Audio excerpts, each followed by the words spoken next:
Bueno, pues hoy vamos a ver lo que es choque séptico. Somos el equipo 6, conformado por Irma, Natalia, Desiree y su servidora Edith. Entonces, para empezar, vamos a definir lo que sería el choque séptico. Y para esto, pues necesitamos, como el choque séptico va a estar definido como tal por una hipotensión, esta la vamos a definir como una tensión arterial sistémica menor a 90 milímetros de mercurio o como una tensión arterial media menor a 60 milímetros de mercurio, o también como una caída de la tensión arterial sistémica mayor de 40 milímetros de mercurio. Entonces, debido a la sepsis que persiste a pesar de la administración de líquidos, acompañada de una alteración de perfusión, una acidosis metabólica o bien una hipercalemia o una disfunción de órganos, es de esta manera como vamos a definir a este shock séptico. Una sepsis que persistió y que no hubo una reacción positiva al paciente a pesar de que se administraron líquidos, además de que pues nos trajo alteraciones en la perfusión que pues nos provocaron una acidosis metabólica o una hipercalemia y a su vez pues una disfunción de órganos.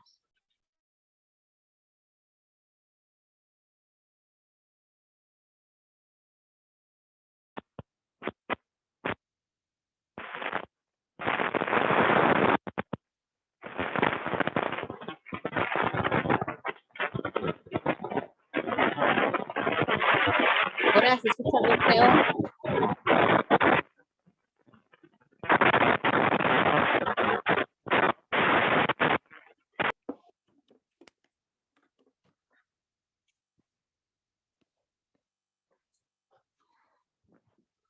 Creo que era el micrófono de una compañera, pero que creo que ya se cayó.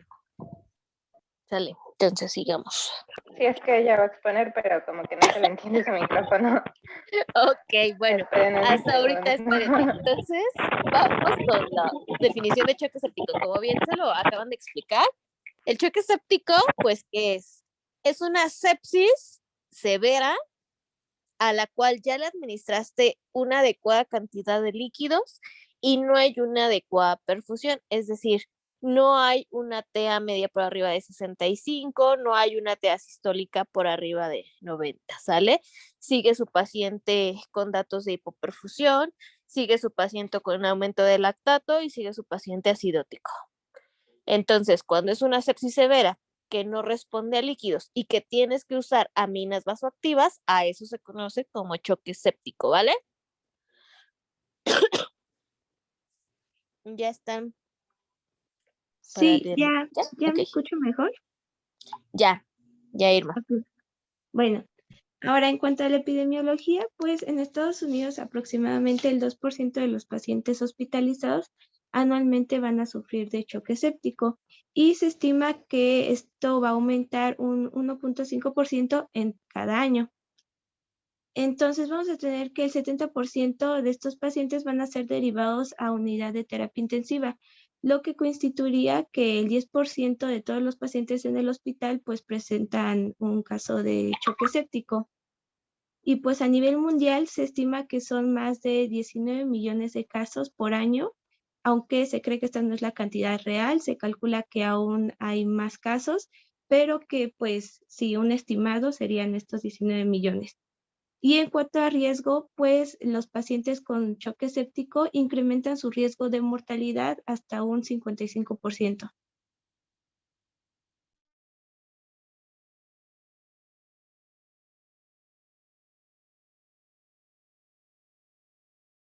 Y pues lo anterior era hablando como a un nivel mucho más global. En cuanto a México, pues encontré este artículo del 2020 que analizó a 68 servicios de urgencias, donde se atendieron a 2.379 pacientes, de los cuales todos estos 307 presentaron sepsis, es decir, se calculó una prevalencia del 12.9%, que se comparó con servicios de urgencias de otros países como Estados Unidos y Reino Unido, y pues se vio que en México la prevalencia de sepsis aumenta mucho, o sea, era incluso hasta el doble de la que se presenta en otros países. Y de todos estos casos, de los 307, hubo una mortalidad del 65.85% de todos los pacientes por choque séptico.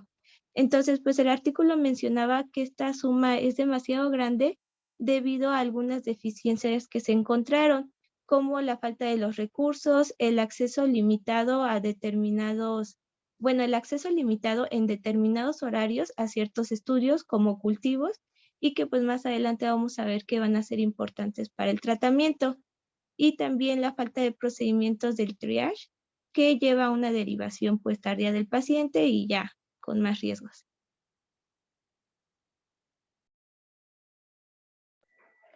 Y bueno, en cuanto a los factores de riesgo, vamos a tener como 3 categorías. Una que se da por enfermedades crónicas, como es el SIDA, el EPOC, el cáncer debido a la leucopenia, diabetes mellitus y cirrosis. Y pues también puede ser por tratamientos previos, que pues sea por inmunosupresores, antibióticos, pues luego debido a la resistencia, o corticosteroides. U otros factores como son dispositivos invasivos, que puede ser un tubo endotraqueal, catéteres vasculares, urinarios o tubos de drenaje, o que haya tenido una cirugía reciente. En las enfermedades crónicas y los tratamientos previos, pues en general es por la baja del sistema inmune, y en los otros dispositivos, pues porque por ahí puede entrar pues alguna bacteria. Igual en las cirugías recientes, pues muchas veces no tienen los cuidados suficientes y pues ya entran las bacterias.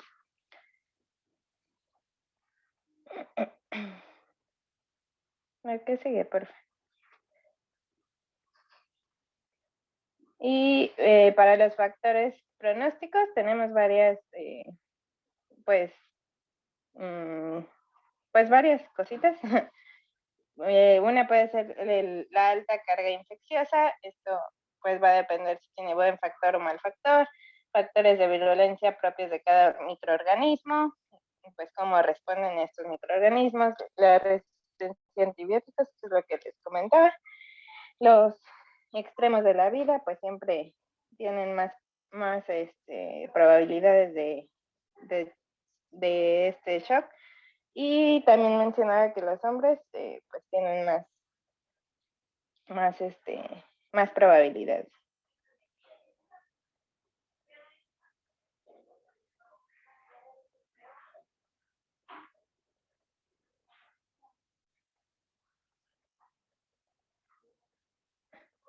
Y pues en el artículo encontré esta escala que se llama Apache 2, y pues nos da el pronóstico del shock séptico.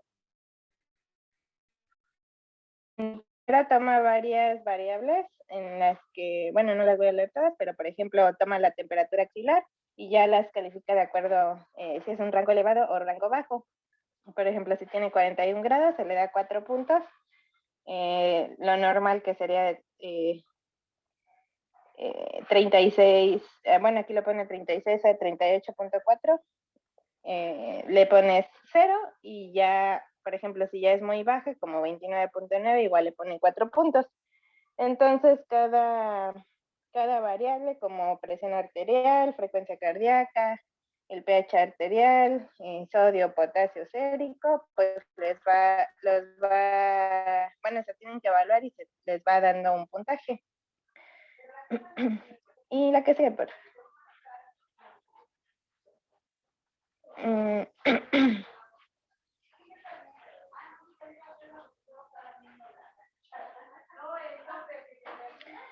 Y bueno, aquí sigue la tablita. También se mide pues la creatinina, el hematocrito, los leucocitos, y después en esto se va a evaluar con tres cosas. Es ahí donde dice ABC. La primera va a ser la suma de todas las variantes.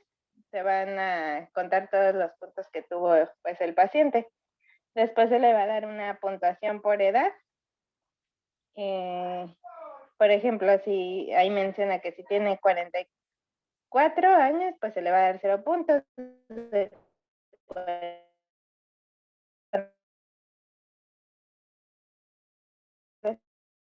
A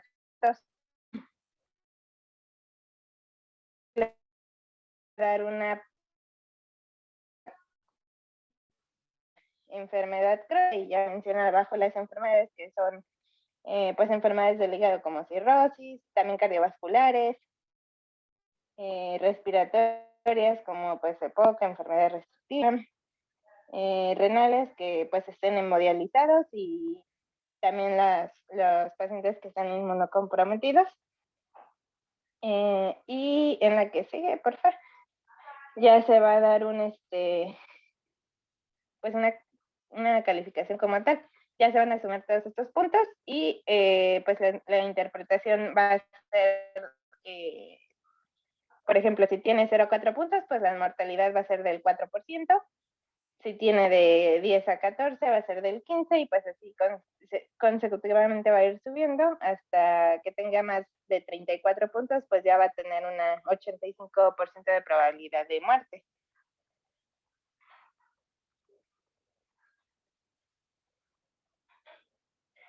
Y pues como tal en la etiología vamos a tener que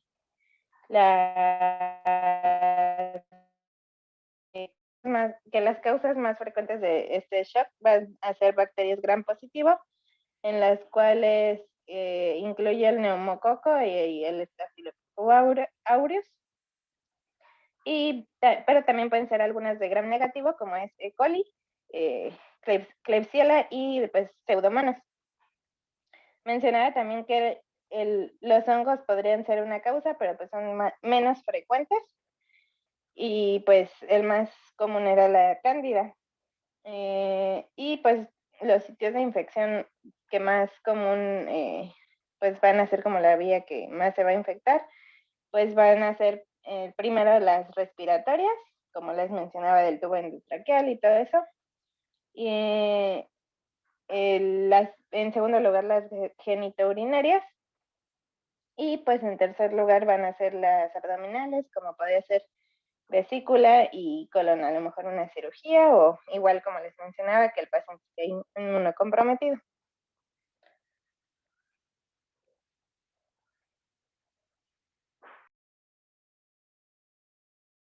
Y bueno, ahora vamos a ver lo que es la fisiopatología. Y vamos a ver que, bueno, se conocen varios aspectos que podrían estar implicados en lo que es el curso clínico de este tipo de pacientes con shock séptico. Entonces, vamos a ver que estos aspectos, pues, en general son lo que es la respuesta a este choque séptico.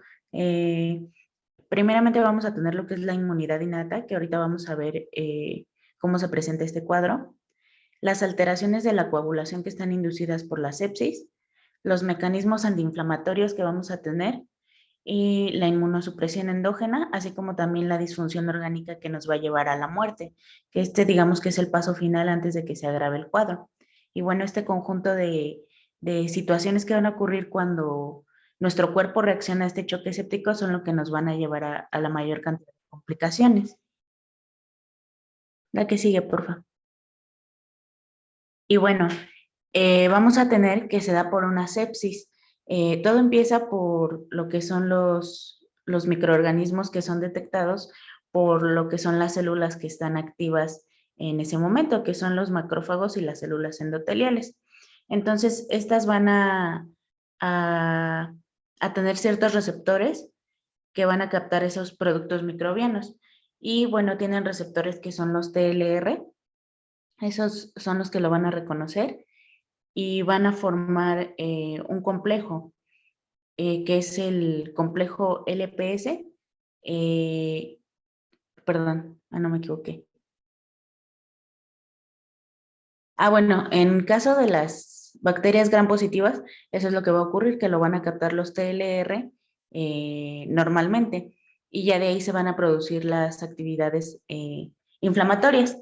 Pero en las bacterias gram negativas va a ocurrir otra cosa, que por medio de los lipopolisacáridos liberados por la membrana de la bacteria, se van a unir a ciertas proteínas séricas, que es la LBP y el CD4. Entonces, estos polisacáridos, al unirse con lo que son estas proteínas, van a formar un complejo. Este complejo es el LPS-CD14 y se va a unir a otro TLR, que va a activar la transcripción de lo que es el factor nuclear kappa B, y este se va a unir a otros genes. Entonces, ya que se ha unido, se va a inducir la producción de diversas citoquinas y mediadores inflamatorios. Entonces, así sea por medio de bacterias gram positivas o gram negativas, que es diferente en cada caso, pues se va a inducir una respuesta inflamatoria. La que sigue, por favor.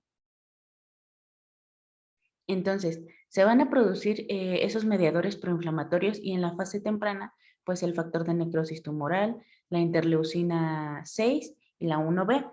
Eso, y también se va a presentar una respuesta antiinflamatoria. Entonces, va a haber tanto respuesta inflamatoria como antiinflamatoria. Esto por la interleucina 10 y el TGF-beta. Entonces, el sistema nervioso parasimpático por medio del vago va a producir la acción de acetilcolina sobre receptores nicotínicos y se va a presentar en los macrófagos. Entonces va a ocurrir como desbalance, por así decirlo, donde hay activación de ambas partes, y ahorita vamos a ver todo lo que se va a presentar. Vamos a ver que, bueno, en condiciones normales nuestras células endoteliales van a tener 4 funciones básicas. Va a haber el control de la coagulación, manteniendo un balance entre lo que es la coagulación y la fibrinólisis. Va a haber la regulación del tono vascular, el control de la permeabilidad vascular y la regulación de la adhesión y migración de los leucocitos y macrófagos. Eso sería en condiciones normales, pero al haber una activación de todos estos procesos inflamatorios y antiinflamatorios, pues vamos a tener ciertas anomalías. Nos va a causar lo que es la coagulación intravascular, la disfunción vascular, el tráfico anómalo de lo que son los leucocitos en diversos tejidos, que puede que estén alejados también del foco infeccioso. Entonces, según sea esto. Y bueno, eso es cuando no hay una función normal de lo que son las células endoteliales, ya van a estar alteradas. Y pues bueno, está lo que es el síndrome de respuesta inflamatoria sistémica, y este se va a definir por lo que es la presencia de fiebre, hipotermia, taquicardia, polipnea y alteración de lo que son los leucocitos circulantes, que era lo que les mencionaba. Entonces, al presentarse todo eso, se asocia a la disfunción de órganos y bueno, ya ahí se va a catalogar como una sepsis severa. Esta sepsis severa, como sabemos, va a progresar a lo que es el shock séptico y ahí es a donde se le da origen. Ya empieza con la hipoperfusión y todas las complicaciones que van a venir. Después de lo que es la disfunción de órganos, es donde ya se va a tornar severo y pues ya ese es el paso que nos puede llevar a la muerte, la disfunción de órganos. Y bueno, el shock séptico como les decía, es la presentación más grave de la sepsis y se produce cuando la sepsis se asocia ya a hipotensión y a hipoperfusión celular. Entonces, vamos a ver que va a existir un desbalance a nivel de lo que es la demanda de oxígeno y el transporte de oxígeno. El estado de shock se produce cuando pues, el sistema circulatorio no es capaz de satisfacer esa mayor demanda del transporte de oxígeno. Entonces hay este desbalance y hay una disoxia tisular. Entonces puede ocurrir a lo que es a nivel global o regional. A nivel global, la hipoperfusión puede darse cuando el transporte de oxígeno está aumentado respecto a los valores basales de oxígeno, incluso sin presencia de hipotensión. Y a nivel regional, la hipoperfusión puede comprometer algunos órganos debido a que hay una como redistribución de flujos desde la circulación esplácnica y periférica hacia otros territorios, y puede comprometer otros tejidos y células cuando existe pues una alteración de esta microcirculación. Entonces, en la global, como vemos, pues aun cuando el oxígeno es suficiente, el oxígeno que se está transportando y sin presencia de hipotensión, pues puede presentarse este desbalance. Y pues ya la regional nos va a comprometer varios de los órganos importantes. Entonces, eso es algo que tenemos que tener bien presente porque pues es muy arriesgado para el paciente.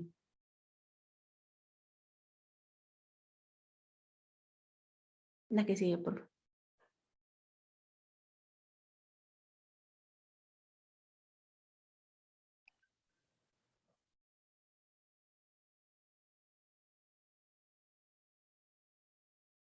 Ok.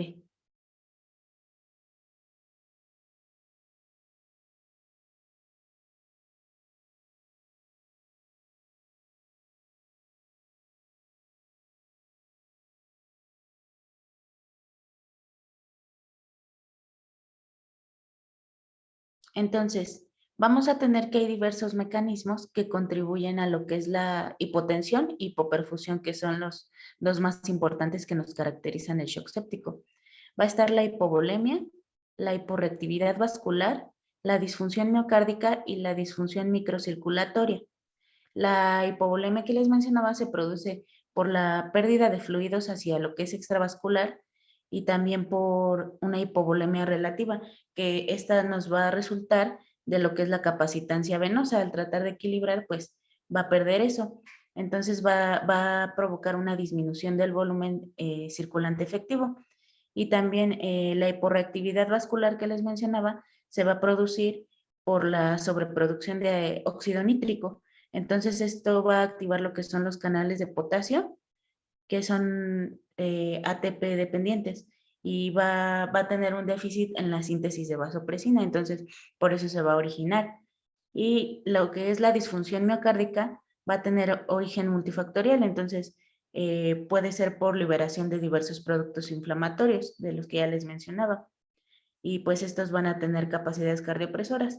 Entonces eso es lo que nos provoca todo este cuadro. Y al final todo esto pues va a causar la disfunción de los miocardiocitos y pues nos va a llevar a una complicación mayor y va a haber lo que es piel fría, piel tibia.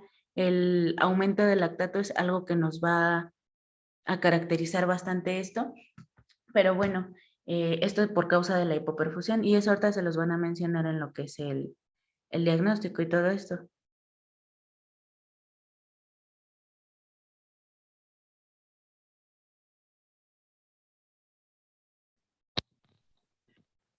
Bueno, en cuanto a las manifestaciones clínicas, pues como ya dijimos, la sepsis va a ser la principal, ¿no? La sepsis grave nos da este shock séptico. Entonces, estas manifestaciones clínicas van a ser el resultado de la excesiva respuesta del huésped a los agentes infecciosos de manera no controlada por inhibidores naturales.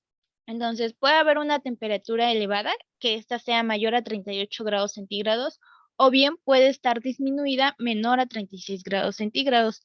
Va a haber una debilidad generalizada, taquipnea, alteración del estado mental. Esto puede ser en confusión, agitación, estupor o incluso llegar hasta el coma. También puede haber taquicardias, la hipotensión, que pues ya la habíamos manejado como una tensión arterial sistémica menor a 90 milímetros de mercurio, o en algunas ocasiones puede haber este rash cutáneo generalizado.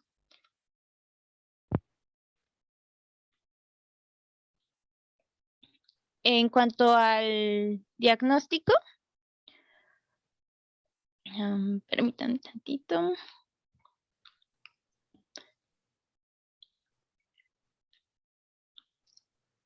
Va a ser en general de una manera clínica, por parámetros que van a ser objetivables, y estos van a ser los que van a definir el propio estado de sepsis.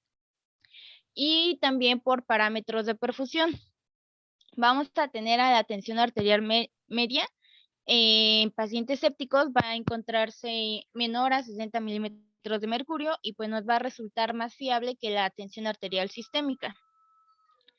Que bueno, la tensión arterial media la vamos a definir como la tensión arterial sistémica más 2 por la tensión arterial diastólica entre 3.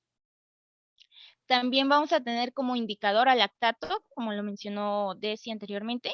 Este va a ser un indicador no solamente de hipoperfusión tisular, sino también nos va a dar una demostración como un predictor de mortalidad.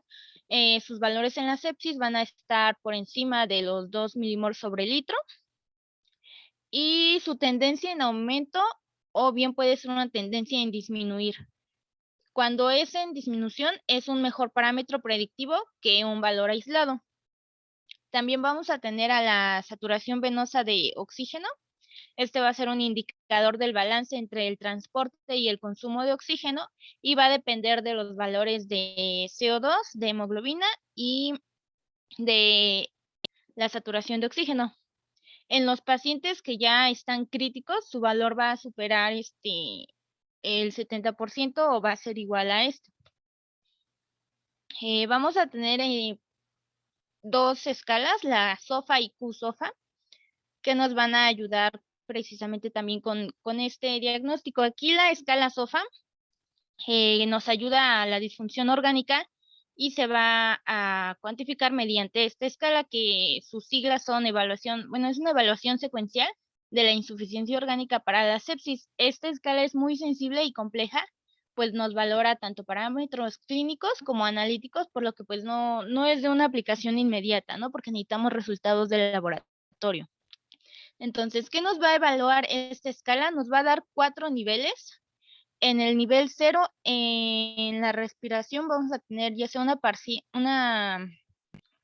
oxígeno parcial o una FiO2 mayor o igual a 400. Una creatinina, una diuresis de 1.2, bilirrubinas menores a 1.2 miligramos sobre decilitro. En cuanto a lo vascular, pues no va a haber hipoperfusión. En cuanto a las plaquetas, estas van a estar mayor o igual a 150. Y en la escala de Glasgow vamos a tener todavía 15 puntos. En el nivel 1 ya tenemos en los parámetros respiratorios menos de 400. En la creatinina ya vamos a tener de 1.2 a 1.9. En las bilirrubinas lo mismo, de 1.2 a 1.9. En cuanto a lo cardiovascular, vamos a tener una presión arterial media menor a 70. Las plaquetas van a estar menor a 150 y la escala de Glasgow va a estar entre 13 a 14 puntos. En el grado 2 ya tendríamos en lo respiratorio menos de 300, en la creatinina de 2 a 3.4, en la bilirrubina de 2 a 5.9 y en lo cardiovascular tendríamos una DA menor a 5 o puede estar puede que el paciente ya requiera una dosis de dobutamina o de dopamina mayor a 5 y en las plaquetas esas van a estar menores a 100. La escala de Glasgow ya va a estar más deteriorada, mostrando un puntaje de 10 a 12. En el grado 3 ya vamos a tener en lo respiratorio menos de 200. La creatinina ya va a estar de 3.5 a 4.9 o la diuresis va a ser menor a 500 mililitros al día. Las bilirrubinas van a estar de 6 a 11.9. El paciente ya habrá requerido dopamina de 5.1 a 15 o noradrenalina más de 0.1. En las plaquetas vamos a tener menos de 50 y la escala de Glasgow va a estar entre 6 a 9 puntos. El grado 4 ya va a ser nuestro grado más grave. En lo respiratorio tenemos menos de 100. En la creatinina vamos a tener más o igual a 5 o una diuresis menor a 200 mililitros por día. Las bilirrubinas van a estar igual o mayor a 12. En lo cardiovascular, pues el paciente ya habrá utilizado dopamina más de 15, noradrenalina más de 0.1. En las plaquetas, estas van a estar por debajo de las 20. Y la escala de Glasgow ya va a estar en 6 puntos o menor a ello. Entonces, bueno, en la gasometría arterial y la pulsometría, si la saturación parcial de oxígeno y la FiO2 de 235, también aquí en el grado 3 o grado 4, en caso de que no tengamos, por ejemplo, la PAO o la FiO2.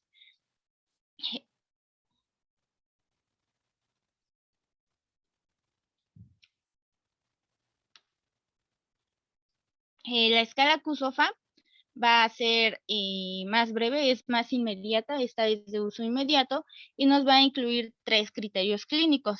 El primero va a ser pues la alteración del estado mental, que nos va a dar un Glasgow por debajo de 13 puntos. La tensión arterial sistémica, que sea menor a 100 milímetros de mercurio, y que la frecuencia respiratoria esté aumentada y nos dé más de 22 respiraciones por minuto. En esta escala se va a considerar una disfunción orgánica cuando se cumplan 2 o más de los criterios mencionados.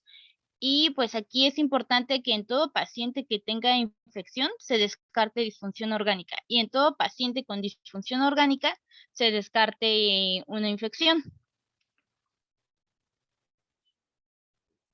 También vamos a tener el Moodlin Score, y esta es una herramienta clínica que nos va a ayudar a identificar y cuantificar la microcirculación. Bueno, la disfunción en la microcirculación.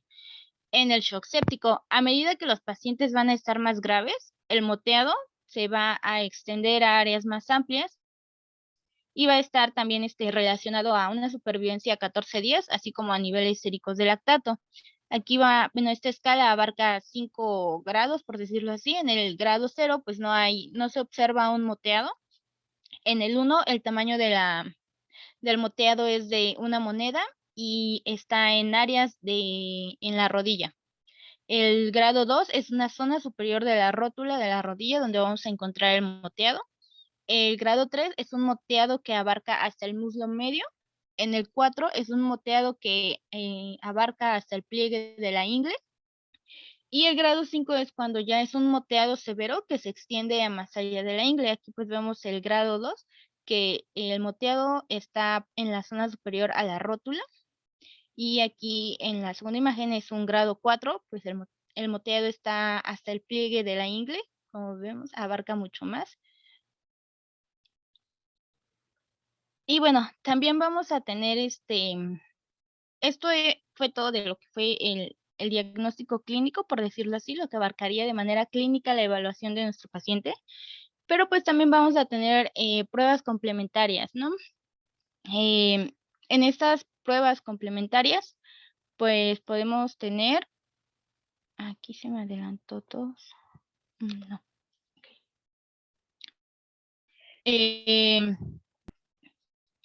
Vamos a tener un hemograma.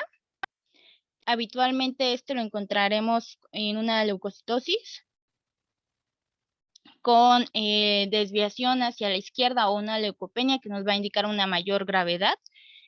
También podemos hacer pruebas bioquímicas. Frecuentemente van a estar con un aumento en la urea o en la creatinina y vamos a encontrar también un patrón de colestasis y trastornos electrolíticos.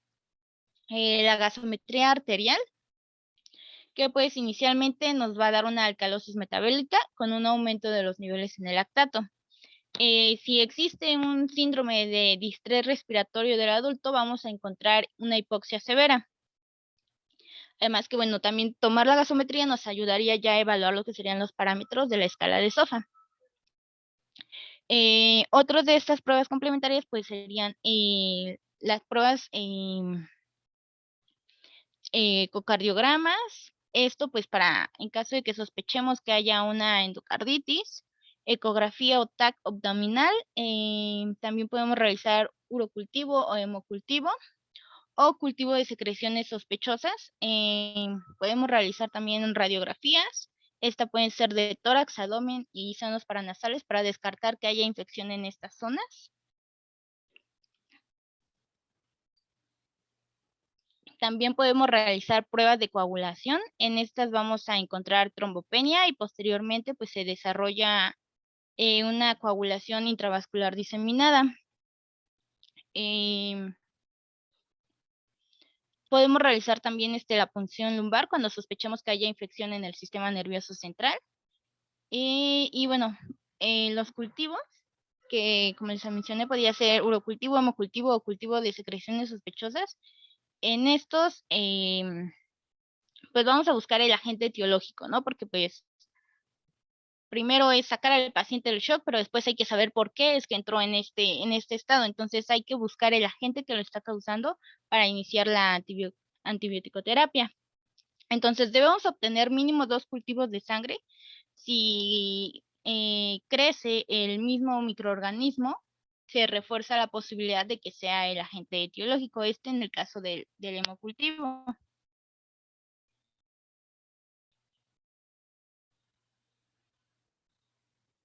Y bueno, ahora vamos a ver los objetivos terapéuticos o, digamos, parámetros que nos van a permitir tener una mejor supervivencia en aquellos pacientes que se encuentran con shock séptico. La que sigue, por. Y bueno, una de las cosas que queremos lograr con el tratamiento aplicado es lograr una presión arterial normal. ¿Qué quiere decir? Bueno, en un artículo que encontramos se considera que la presión de perfusión es adecuada a partir de lo que es una presión arterial sistólica de 90 milímetros de mercurio, o lo que también nos podemos referir es a una presión arterial media de 60 milímetros de mercurio. Acá les coloqué la fórmula, igual ya se las había comentado a mi compañera Edith, y bueno, así es como se saca esta fórmula. Según este artículo que encontramos, cuando nosotros logramos valores del índice cardíaco mayores de 4.5 litros por minuto por metro cuadrado, un índice de transporte de oxígeno mayor de 600 mililitros por minuto por metro cuadrado y un índice de lo que es el consumo de oxígeno mayor de 170 mililitros por minuto por metro cuadrado, nosotros al lograr estos valores vamos a tener una mayor supervivencia y esto es el fin o lo que queremos alcanzar con lo que es el tratamiento que vamos a aplicar. Entonces, una vez que hemos alcanzado esto, pues como les mencionaba, va a haber una mayor supervivencia y pues el fin de todo esto es alcanzar estas metas.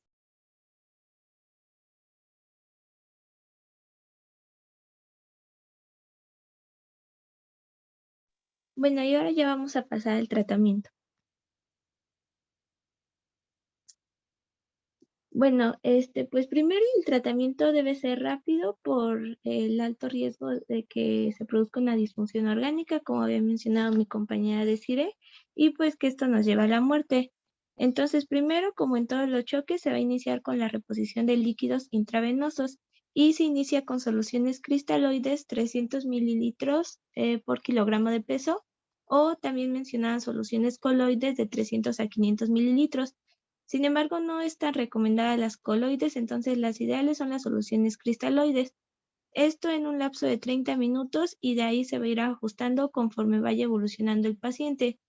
Y pues en cuanto a qué solución cristaloide es la ideal, pues hay que enfocarnos en el cuadrito superior, ese que está señalando mi compañera. Y pues en la parte superior vamos a ver que para escoger la solución cristaloide nos vamos a basar en el DIF, que es la diferencia de iones. Entonces el DIF del plasma es de 40, por lo tanto que si agregamos un líquido como la solución salina que tiene un DIF de 0, pues esto va a producir que se disminuya el pH sanguíneo y se vuelva más ácido. Por eso el cristaloide de elección es el Ringer lactato que tiene un DIF de 28, que pues se aproxima un poquito más al del plasma. Y el cómo va a actuar estos líquidos en el choque se explica por medio de la curva de Frank-Starling, donde a medida que se incrementa la precarga, en este caso pues por el paso de líquidos, va a incrementar el gasto cardíaco, es decir, a mayor volumen de diástole, mayor contracción en la sístole y por lo tanto pues mayor expulsión de sangre. Sin embargo, esta curva tiene un límite donde se ve como en la línea más superior y pues cuando supera este límite ya no se ve reflejado el cambio en el gasto cardíaco, lo que va a derivar a una sobrecarga de volumen más la sepsis que ya va a tener el paciente, pues esto puede conducir a problemas como edema pulmonar, hipertensión pulmonar, empeoramiento de la función ventricular derecha y pues la caída del gasto cardíaco que ya mencionamos. Por eso es muy importante dar las dosis indicadas y no sobrepasar esto, ya que pues podemos llevar al paciente a un estado de sobrecarga, y también siempre disminuir las dosis en los casos de pacientes con falla cardíaca previa, ya que pues no van a poder compensar de la misma manera. Y también en estos casos de los pacientes que tienen falla cardíaca previa, pues ya que van a requerir un aumento, se pueden ir dando bolos pequeños e ir vigilando hacia el paciente para ver que no caiga en sobrecarga. Entonces, para saber si está respondiendo o no el paciente de manera positiva, pues hay varios métodos de vigilancia. Entre ellos tenemos la medición de la presión venosa central, la variabilidad de la presión de pulso, que si es arriba del 13%, indica que está respondiendo al volumen, y si es abajo del 7%, indica que no. La presión arterial media es otro método que ya nos mencionaron nuestras compañeras. Y por último están unos métodos por medio de Doppler, que es un Doppler esofágico, que va a medir la velocidad de flujo aórtico o de la vena cava superior o inferior. Sin embargo, pues, bueno, decía que estas no se utilizan tanto y que ahora sí como que el gold estándar es el BBP, pero bueno, es que decía eso y otros decían que la presión arterial media, entonces serían el BBP y la presión arterial media.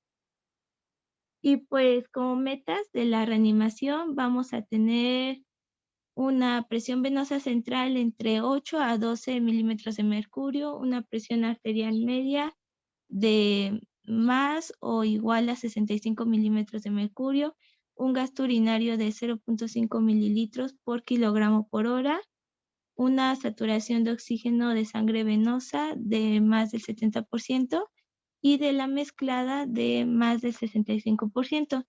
Y en caso de no contar con estos recursos para la vigilancia, mencionaba que pues se puede ver por un aumento del 15% de la presión de pulso, que pues esto indica que el paciente sí está respondiendo a líquidos. Y para ver este aumento de presión de pulso es por medio de una prueba pasiva donde se elevan las piernas del paciente durante unos 60 a 90 segundos y pues se checa el pulso.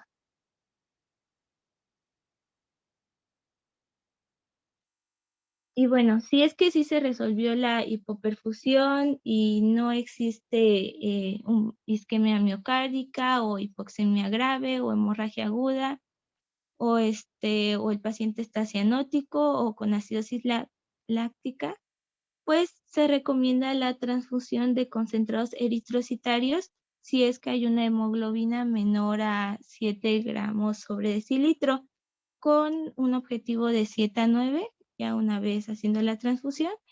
Y muy importante, no utilizar eritropoyetina ni plasma fresco congelado. La transfusión simplemente va a ser por concentrado eritrocitario. Y la reposición de plaquetas solo se va a dar en estos casos, que es cuando hay un paciente con menos de 5,000 plaquetas y aparte presenta sangrado. O estamos hablando de un paciente con riesgo que presenta de 5,000 a 30,000 plaquetas, o que es un paciente que se va a someter a un procedimiento y que necesita plaquetas mayores de 50,000.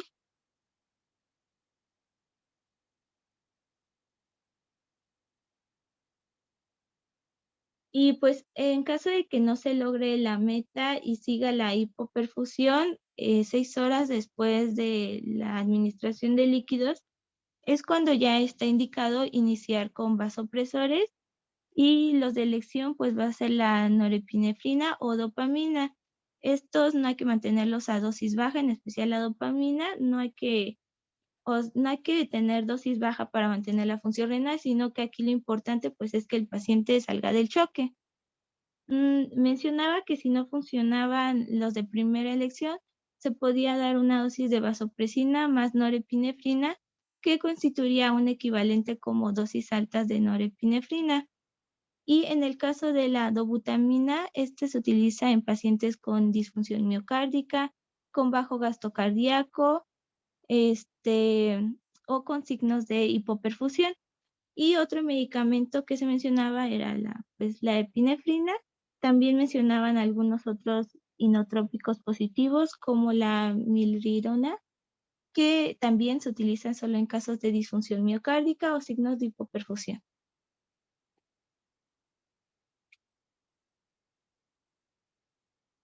Y pues aquí están las tablitas con las dosis. Principalmente pues hay que ver la dosis de la norepinefrina, que va a ser de 0.2 a 0.3 microgramos sobre kilogramo por minuto. Y le pasas a la siguiente, por favor. Y las dosis de la dopamina, que van a ser de 2 a 20 microgramos por kilogramo por minuto, ya que estos pues van a ser los medicamentos de elección. Y en caso de que pues la hipotensión siga persistiendo, ya está indicado el uso de corticoides, que va a ser hidrocortisona 200 miligramos al día, administrada como 50 miligramos por vía intravenosa cada 6 horas o con una infusión continua, que se recomienda pues más la infusión continua. Y pues es importante no dar más de 300 miligramos de hidrocortisona, y ya que una vez el paciente se recupere, se pueden dar dosis de mantenimiento con fludro y cortisona en vía oral de 50 microgramos. Y pues no usar algún otro corticoide, no usar dexametasona o metilprednisona, y tampoco usar la hidrocortisona como prevención en pacientes sépticos que creamos que va a caer a choque séptico.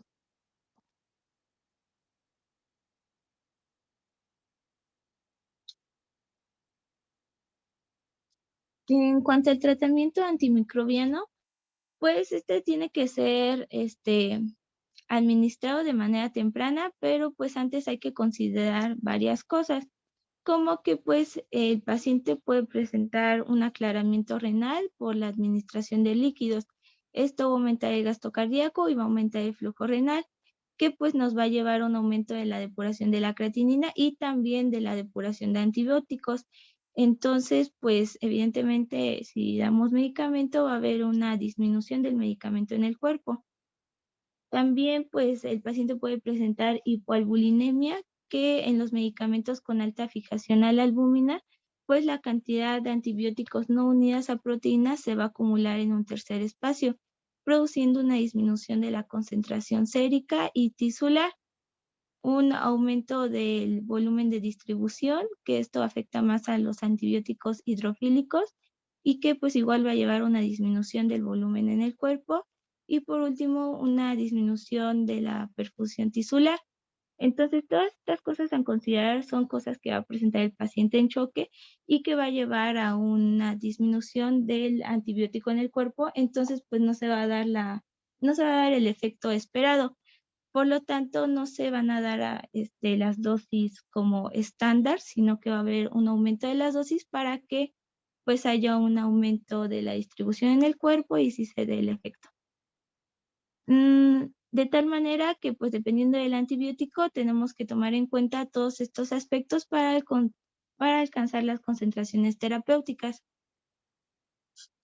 Por ejemplo, en caso de antibióticos tiempo dependientes, que el tiempo va a depender de la concentración inhibitoria mínima, como es en el caso de las penicilinas, cefalosporinas, carbapenémicos, pues aquí lo que se tiene que lograr es una máxima duración de la exposición, y esto se va a lograr con una administración frecuente o con una infusión prolongada, que es lo ideal.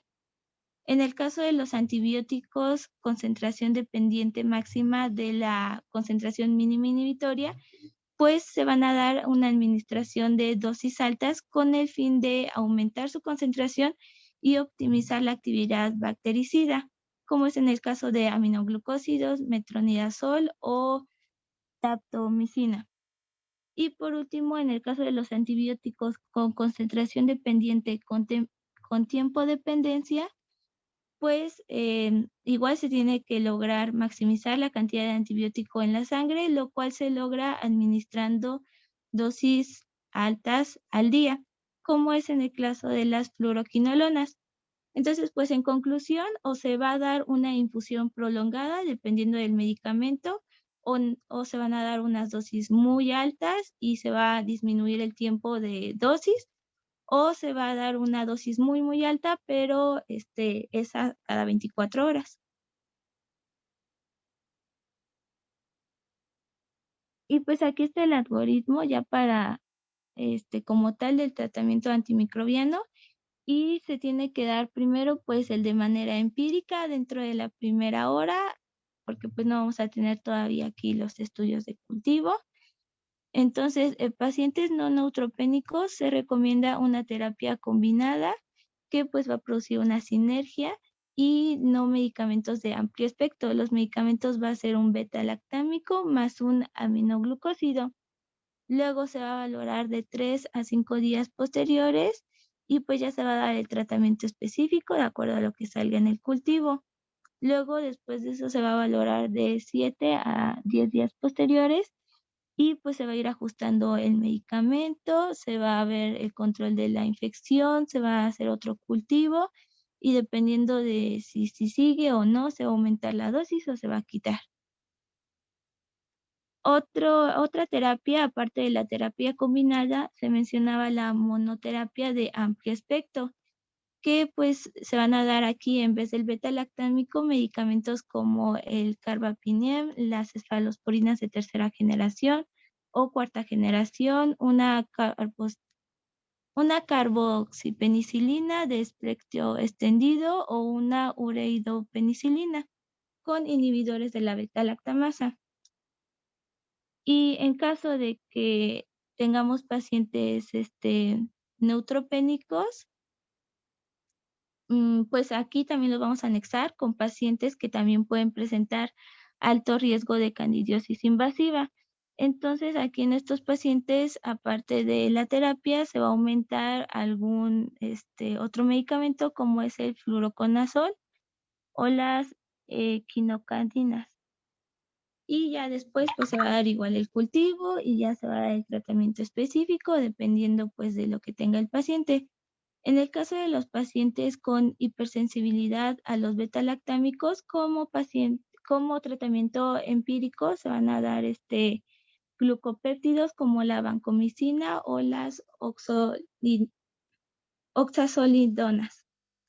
Y por último, en el adulto con sepsis o choque séptico que tenga alto riesgo de estafilococos aéreos resistentes a la metilciclina, pues el tratamiento empírico que se va a dar va a ser con cobertura de esa resistencia.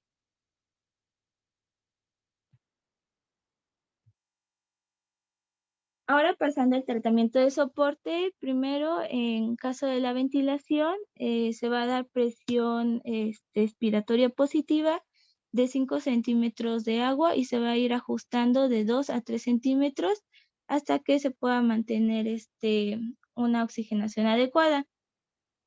Y si tenemos pacientes con deterioro del estado de conciencia o que tienen síndrome de dificultad respiratoria en el adulto, se está indicado dar la ventilación mecánica con volumen corriente de 6 mililitros sobre kilogramo, es decir, un volumen corriente bajo. Y en los pacientes con síndrome de dificultad respiratoria también se indica colocarlos en estado de pronación.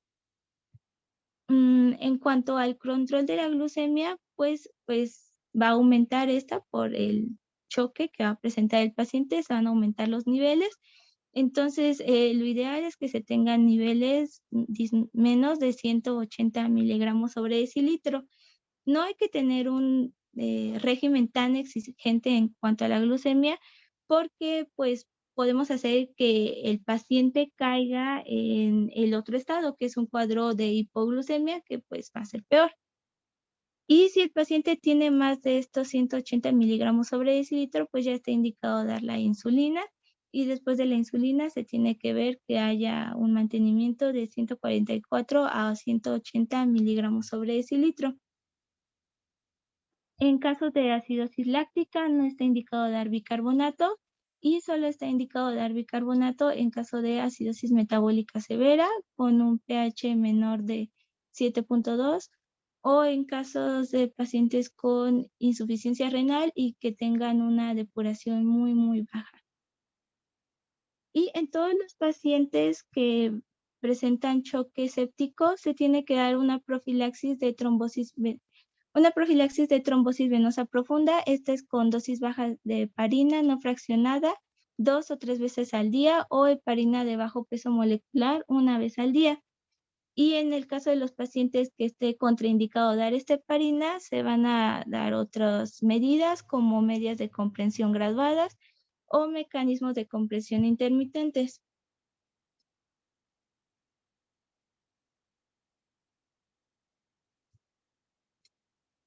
En los adultos que presenten pues choque séptico y aparte tengan insuficiencia renal aguda y que requieran una terapia de reemplazo renal, pues se va a continuar con esta terapia si se tiene que dar.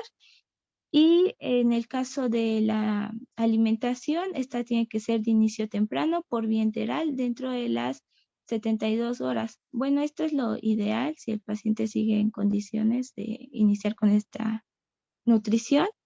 Y en todos los pacientes que presentaron choque séptico se tiene que dar una profilaxis con bloqueadores H2 o inhibidores de la bomba de protones, ya que pues va a existir un riesgo de sangrado gastrointestinal por la presencia de úlceras por estrés provocado pues por el choque que acaban de pasar.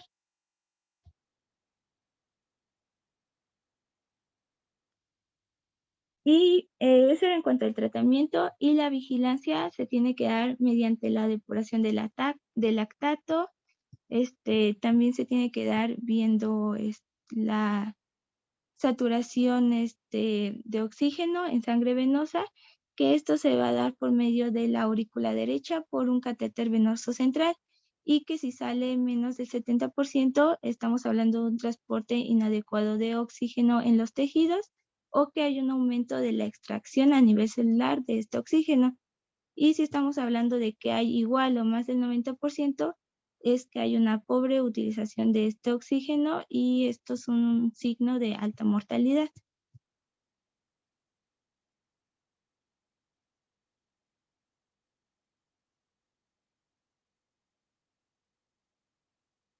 Y pues por último, estos son como los objetivos en cada hora de la resucitación del choque séptico.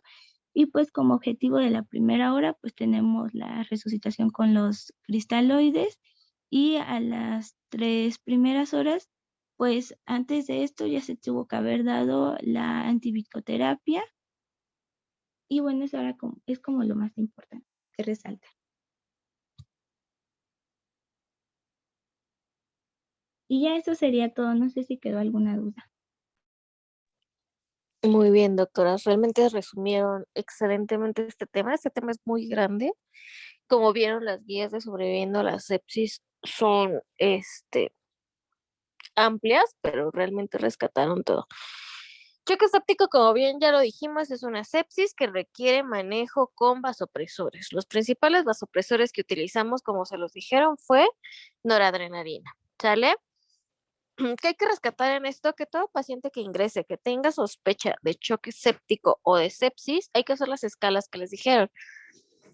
Como bien se los dijeron, SOFA es para ver si hay disfunción orgánica múltiple. Ajá, pero para el ingreso ustedes pueden hacer, bueno, y esa, como se las mencionó su compañera, bueno, requiere ya ciertas medidas bioquímicas, es decir, resultados de laboratorio, que al ingreso no tenemos, pero por eso se hizo otra que es más fácil, que es el QSOFA, que realmente son puros parámetros clínicos y que les va a dar una guía para ver si su paciente está séptico y para ver si tiene probabilidades de complicarse con un daño, con una disfunción orgánica múltiple.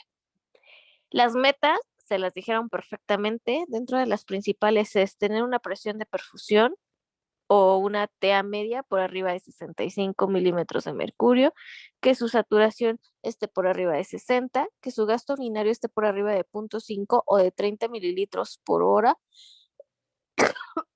perdón, que su glucosa esté por abajo de 180 y son como bueno, y que disminuya el lactato y vayan viendo mejoría en cuanto a la acidosis metabólica.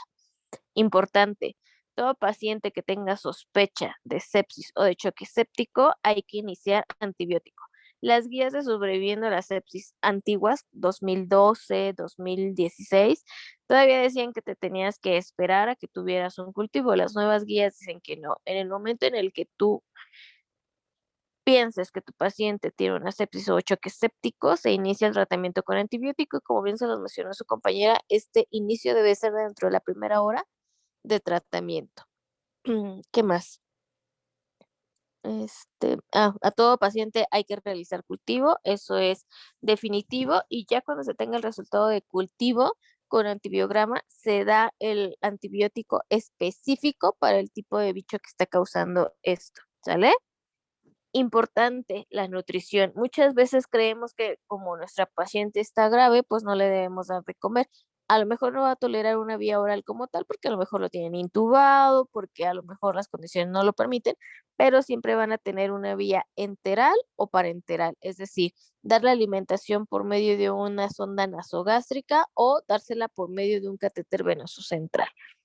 Antes todavía nos guiamos por las PVCs, actualmente se habla que las presiones venosas centrales ya no se utilizan, que era los que les comentaba a su compañera de meter un catéter y ver qué presión tiene en la aurícula. Eso realmente en los últimos artículos se dice que ya no se utiliza tanto. Sí debemos de conocerlo, sí está dentro de las metas todavía, pero ya no es algo que se utilice de entrada, ¿sale? Y acuérdense, esteroides únicamente cuando ya dieron todo el tratamiento y su paciente no responde, no antes, ¿sale? Porque si ustedes lo dan desde un inicio, es un paciente que se puede complicar en cualquier momento. Importante también, nunca dar bicarbonato si su paciente está deshidratado, es decir, si ustedes no han dado una adecuada reanimación, como se los dijeron sus compañeras, con soluciones cristaloides, principalmente de tipo Harman, si ustedes no han dado un tratamiento adecuado con líquidos, no pueden iniciar de entrada bicarbonato. Y bicarbonato solamente cuando se tiene un pH por abajo de 7.1 en la sepsis. Ya cuando veamos estado hiperosmolar y cetoacidosis, veremos que ahí la indicación para iniciar bicarbonato cambia de acuerdo al pH, ¿sale? No sé si tienen alguna duda o alguna pregunta, doctores.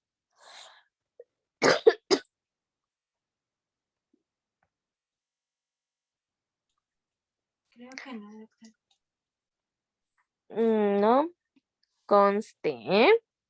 Pues bueno, prácticamente todo inicia por una infección, ¿no? Donde pues bueno, una sepsis que ocasiona el síndrome de respuesta inflamatoria sistémica y además de eso pues trata de compensarlo, bueno, ese sería el CIRS, trata de compensar el CARS del síndrome de respuesta antiinflamatoria compensatoria.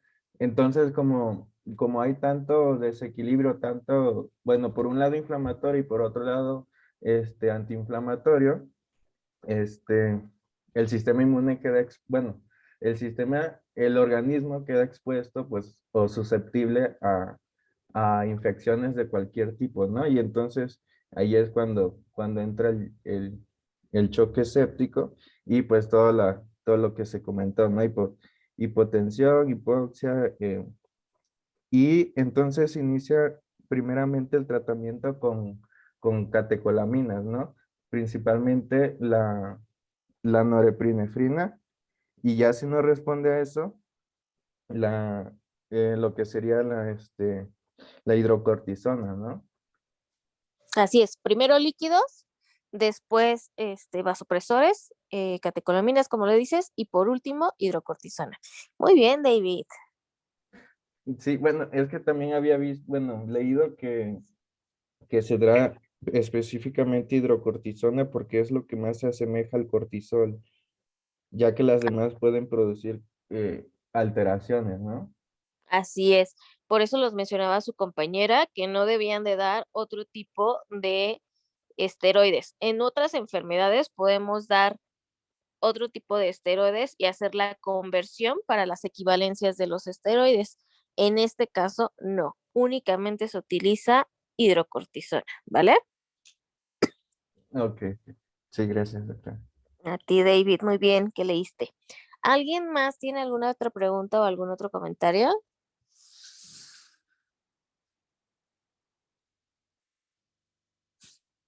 ¿No? Pues, no, doctora. Ay, pero sí tengo otra duda sobre la hora del examen de mañana se va a modificar. Sí, porque no pueden los dos grupos, ¿no? Bueno, Me estaba diciendo, no sé si me escribiste tú a tu compañera, que estaban pensando que fuera a las 9 de la noche, ¿sí? ¿Estoy en lo ajá, correcto? sí, esa era la hora que se proponía, doctora. Va, yo creo que sí. De todos modos, al ratito les avisamos, pero yo creo que sí, se podría practicar mañana como esa hora sin problemas, ¿sale? Ok, muchas gracias, doctora. No, hay que ir, ya. ¿Alguien más tiene alguna duda, comentario?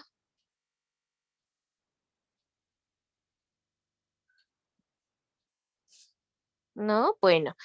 Entonces, siendo así, nos vemos la siguiente clase, niños. Estudien.